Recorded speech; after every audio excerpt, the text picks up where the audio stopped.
doing? We are back. It was bound to happen. Oh, of course. It was bound to happen. There's no way in the night we can't make this Hindenburg style. The schedule has crashed. Chaos Control has gone all over the place.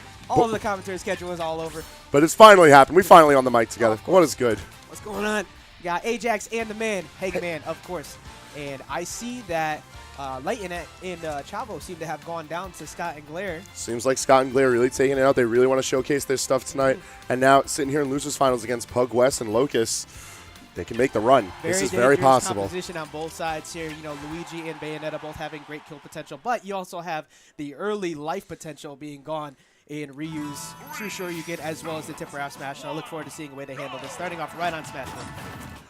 So Smash Bros is typically a space that Marth and Ryu can very well focus. However, the way that Bayonetta is able to just disrupt that stage control on top of how well Luigi can use to combo across the entire stage, including the one floating platform, this match can be going left, right, any direction very quickly, but right now it's going to be starting in Red Team's favor. We're seeing a lot. We're seeing a lot of good dominance coming in from blue team here. As you were talking about Bayonetta against this matchup as well, getting that back air on Locus, pushing him back off stage. But the multi-hits coming out of Bayonetta is not going to allow Locus to sit comfortable trying to get these early kills, as well as his landing with focus attacks. Trying to go for a double coverage on both the red team here, but both of them somehow managing to make it back out of that situation. They're doing very well to make sure to spot his teammate. He doesn't want Scott getting caught up in all of this action without having an escape route, and it's working out really nicely as blue team manages to take things back, and percentage is looking very similar right now. Yeah, blue team looking very solid too. Unfortunately, get clipped by the True Shoryuken, but not going to die just yet. But that one is going to kill. Scott not dying as well, but blue team doing a great job for the most part, kind of controlling center stage, burying red team in the corner.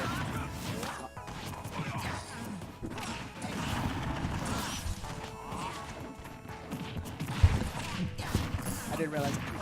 But so far, that happens.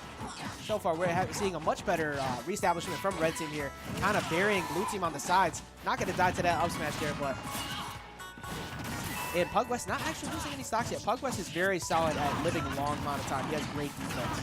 Yeah, it's rather unusual to see out of Marth players as much patience as Pugwest shows, but he's not always raring to just control the space, contest the stage, look to press an advantage. He's very much willing to just wait out and recognize that Marth can control space just by existing in a space. There's such a wide bubble of danger around Marth, even at neutral. And speaking of bubbles of danger, the zone against Ryu, very frightening.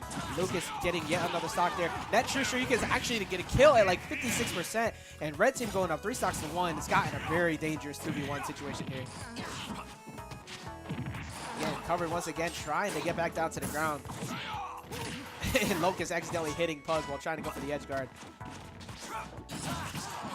Good spacing coverage on Pugwest to keep him buried in the corner. Locus trying to go for the soft in there, but just gets the footstool. But he saved his jump very smart on this part. Scott doing what he can to try and survive right now, but things looking difficult. His red team constantly sitting at this ledge, able to pressure very well. Not even able to come up with the upbeat, and he's too low to even use the Cyclone to return. Pugwest and Locus can be taking that game one. Yeah, just getting down there, putting a lot of coverage on him. They have the extra stocks to play with, so sometimes it's okay to just go down there, throw out that pressure. Because right. Last thing you want to do is give somebody momentum to like start throwing you at your teammate and win a 2v1. Bad team composition to win a 2v1 against with Marth and Ryu, especially with the early kill potential from Ryu. Of course. They handled it very well, just kept them buried at the ledge, and now the one of them overcommitted. Game 2 is bringing us into Final Destination. I feel like this is going to change the dynamic completely, as the way that Scott and Glare can force situations without any platforms for red team to deviate their approach options can, I feel, at least even the playing field if they can take back this momentum. Yeah, I think we're going to be seeing a lot more of Glare kind of going off of it here, especially with the fact that he can kind of headhunt from pretty much at any point with the afterburner kick. And you're seeing Pug kind of burying Scott once again over at the corner. He's doing a great job of ledge trapping Scott for the most part. And it's going to be on Glare to recognize that, to keep him out of those situations so that he doesn't get killed with anything early. Red team getting their knocks in as they try and bring back Locus, but blue team really looking to get this kill. And just like you said, Glare's targeting really working out as they managed to get Locus down, and now just trying to get this ledge safe for both members. Yeah, good utilization of that down air by the ledge there, and unfortunately Pug didn't get that kill with the up smash. Pug trying to go for the hardest one, but gets him anyways, and this Bayonetta is looking thick, somehow still getting through even after that, like, 3/4 charge forward smash. Yeah, Glare looking to survive, but Scott not looking so lucky. He's going to be eating that, and right off the top, we see Pugwest go. Yeah, Glare recognizing Pug, jumping a little bit too much and catching him on it. This is going to be a hard punch. Actually, Glare jumping in immediately to get that fair to keep Scott safe in what was a very scary situation. Things looking pretty good for blue team. However, these situations looking very dangerous on both sides. With Glare able to hold this stock so well, he's not really able to utilize it well because look at how much damage is on Scott. Look at how much pressure red team has built up. They've just been bullying this poor man constantly. Yeah, you know, even though as dangerous as Bayonetta is, you have to keep your teammates safe. Scott very good in neutral game as well, but when you have disjoint of Marth preventing you from getting anything started on Ryu, that's going to be a hard punish on that with the up smash, but unfortunately not going to lose the stock.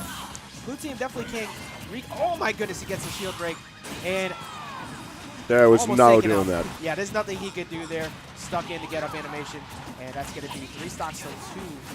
I'm sorry, 3 stocks to 4. Blue team down against red team. We've seen that blue team has a very good concept of how they can net their kills and how they can at least save each other. But I feel like one of the faults of blue team's composition is just Bayonetta. The way that she single targets so effectively, it drives a lot of attention away from her teammate, and we don't see Glare really utilizing Bayonetta's tools to pressure inwards towards Luigi, or especially so saving Luigi. Yeah, you know, usually what you want the most is to get the other teammate stressed out because they're currently being juggled by Bayonetta. But so far, they've evened this back up, and both pretty much even percents, and blue team somehow keeping themselves in it, but red team, they're very much composed to take this if they happen to get, tries to go for the read on that to get the up tilt and sure anything.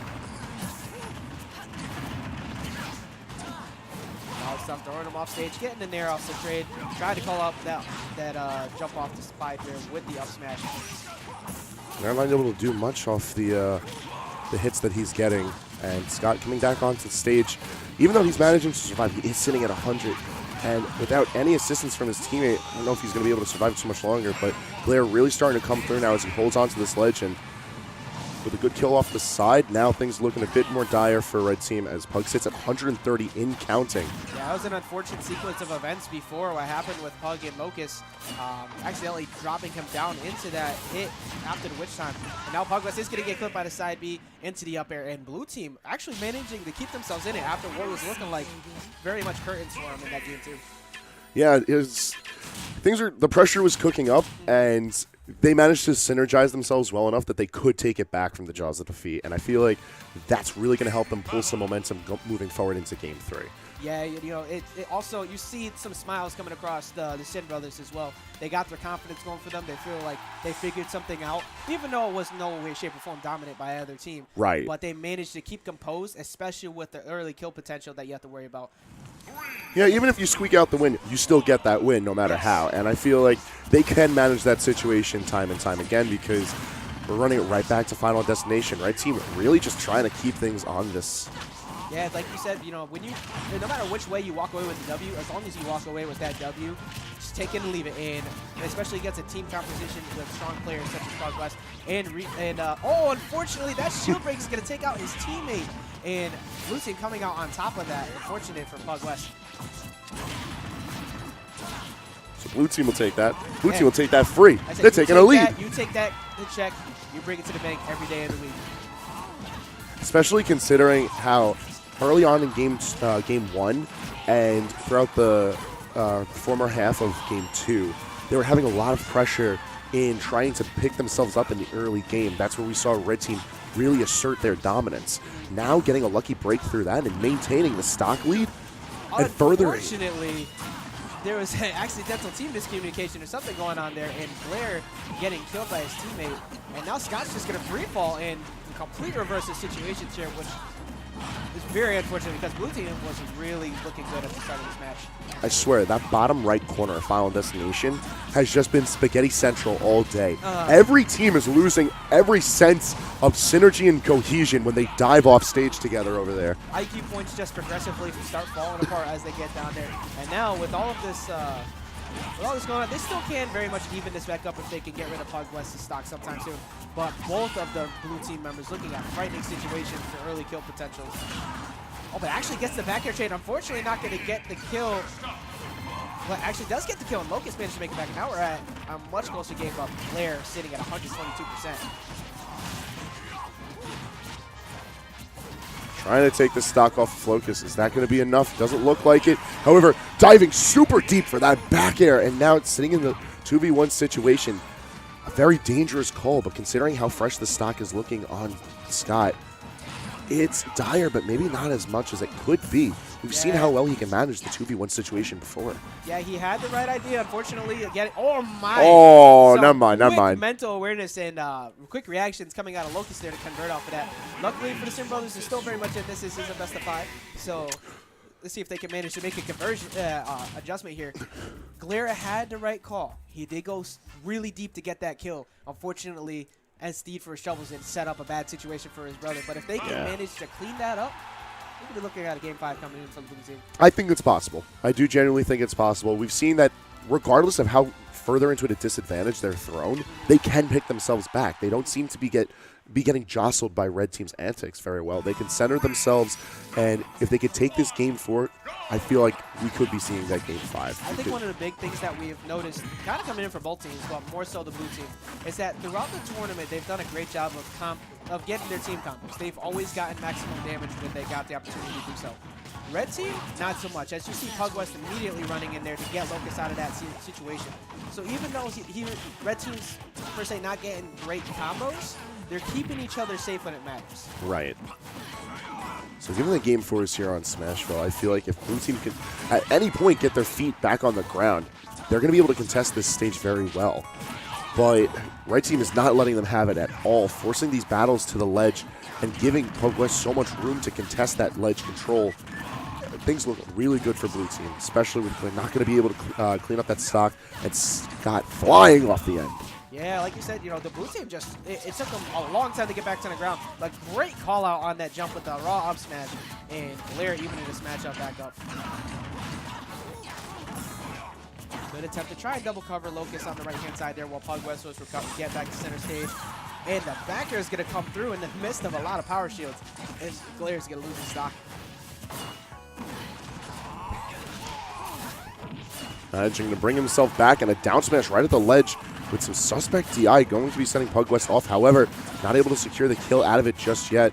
It's going to give Glare enough time so that he could try and combo something out of Locus. It's going to build up plenty of damage, but no stocks just yet. Pugwest, once again, with great defense so far, still sitting at 118%, currently going into about 2 minutes into this match. Just backing both of the blue team members off. Unfortunately, Locus is going to lose his stock and even this back up with Puz currently sitting at 125. Doing a phenomenal job of stock tanking, but I feel like that stock can be blown up at any moment, especially with Glare on the prowl. He's not able to get the up air, but down air also not connecting. Is a footstool going to be able to do it? Good mental awareness on Scott to go out there to get that footstool, and he is going to put themselves in the lead. They are sitting at 100+%, which is very frightening. But if the red team can't steal this out anytime soon, looking rather dangerous, trying to go get Pug on the side there, and this is going to be regrab punish, but only getting the F2. Witch twist coming in, however, Pugwest being able to forward air.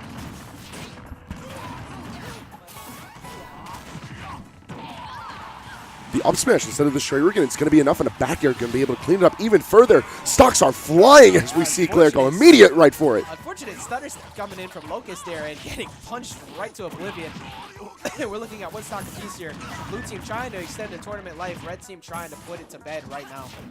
They're doing what they can. However, blue team constantly fighting back at every step of the way, and they're keeping things relatively even right now at nearly dead even percentages. Right now, this is looking very frightening. We're seeing a lot of 1v1 situations coming out here between both players. And this is going to be very unfortunate. Going to get clipped by the up tilt into true Shoryuken. And Scott once again looking at a 2v1 situation. Not able to get the down air just yet. And with an unfortunate momentum shifting, it's looking like that's going to be the end of the trail. As Pugwest and Locus take a 3-1 over Scott and Glare, and they move themselves back to grand finals. Yeah, very solid on the Sin Brothers attempt. CT coming out hard, trying to continue their run. But